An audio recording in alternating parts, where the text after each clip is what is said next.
guys, I'm Dr. Kim Sage, and this video is about the burden we often feel with certain types of mothers in our lives. And I'm going to keep talking more about this mama trauma and the different sort of variations of it. But I want to talk today about certain messages that really do create a burden for your child, even if you don't realize they do. And so if you're watching this video and you have borderline or narcissism or some form of depression and it sort of, it consumes you, all of those reasons are understandable for why you might do these things or say these things without realizing them.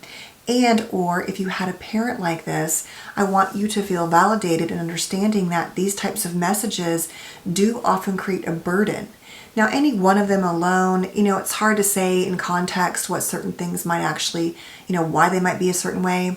But oftentimes what I'm talking about is the pattern of feeling at some level that you are responsible for your mother or father or your primary caregiver, but I'm talking mostly about mothers in this video.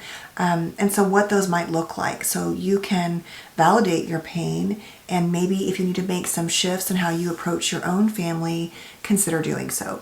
Before I get started though, please don't forget to subscribe and click the bell, and that way you'll get notified when I post new videos. I am so grateful for each and every one of you, and I always welcome your suggestions and thoughts and feedback.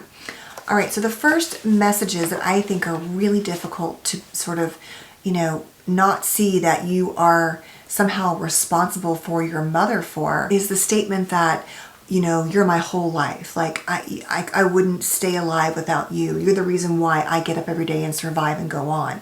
Now that may be true as a parent. There are many periods in our lives where it really is difficult and we might struggle too. And at the core, we might feel that way. But if you're repeating that message to your child that they are, without them, you wouldn't exist, that really implies that you would, hurt yourself if they weren't here anymore. That puts a lot of burden upon them to give you a life and give your life meaning. The next one is that you are, you're the best part of me. You took all the best parts of me. And so it implies that the child doesn't have really separation from you, but that you are only, there to serve, giving them the best parts of yourself. It doesn't provide a separation for each of your roles. And the next two are, I don't need anybody except you to survive, giving your child the complete power of being the only sole source of well-being and joy and happiness in your life. Or, nobody cares about me the way you do. No one loves me the way you do. And that might be true, but it places an enormous burden on a child.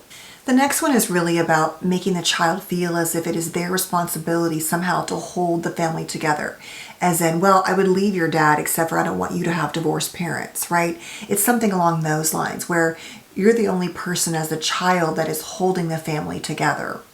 The next couple ones really apply with that sort of anxious attachment style or disorganized, where the child feels overly invested in the parent's state of mind.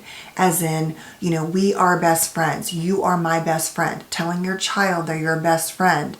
And then putting that role upon them. Talking about your problems and your burdens and your marriage and your life and your body and your wounds and your story and your friendships. And or also saying that, we have no secrets. You must tell me everything at all times. Never letting your child grow into having a separate sense of self and creating that lack of boundaries around your child's autonomy. Now, certain things we need to know about, right? But we don't need to know every single waking thing and thought of our children. They are allowed to become their own people. At least that's what I believe. I know there's a fine line there between monitoring them, but I do think it's become a problem for this generation of parents, as there's just oftentimes no freedom of self.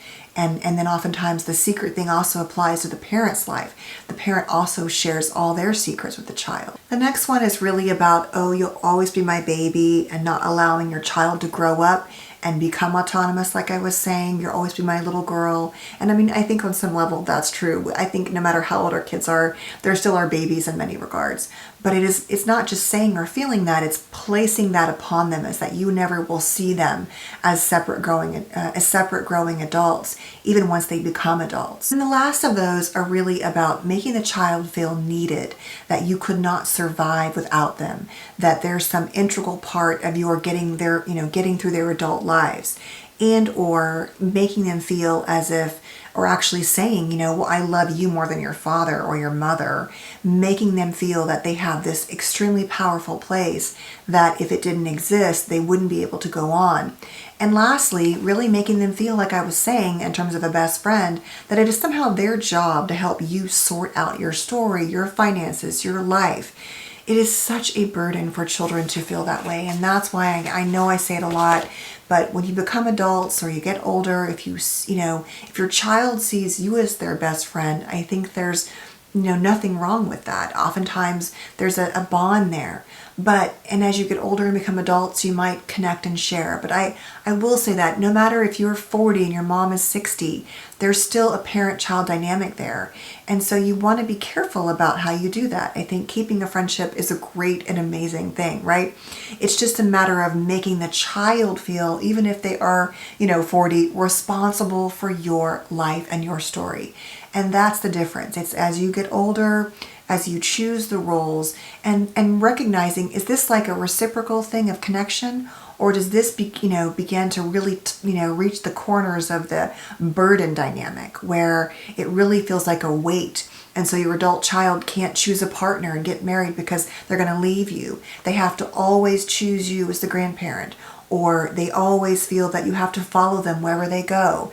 It is an incredible burden. And so we want to keep that, I think, in a healthy way, that rope tethered to our children as they grow. I think that's really important. It's not always easy, but we want to do that.